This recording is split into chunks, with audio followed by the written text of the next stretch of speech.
با زبانم ز وطن می نالم، دلم اما به وطن می سوزد. بس که این خاک ندارد گناهی، بس که این آب ندارد گناهی، بس که این باد ندارد گناهی، بس که هر بد که سرآید به وطن، بدی هموطن اشرار است.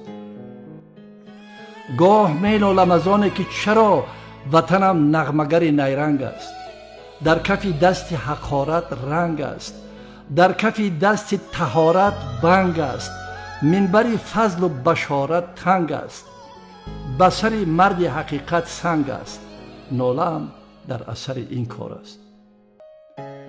دلم اما با وطن می سوزد، بس که بینم زی دو سه مرد وطن در دل سرد وطن گرمی نیست. بس که بینم زی دو سه فرد وطن در دل چاک وطن مردی نیست. بس که بینم زی دو سه گرد وطن در دل خاک وطن بوی بهار، چون دل سرد وطن آزار است. با زبانم ز وطن می نالم، دلم اما به وطن می سوزد.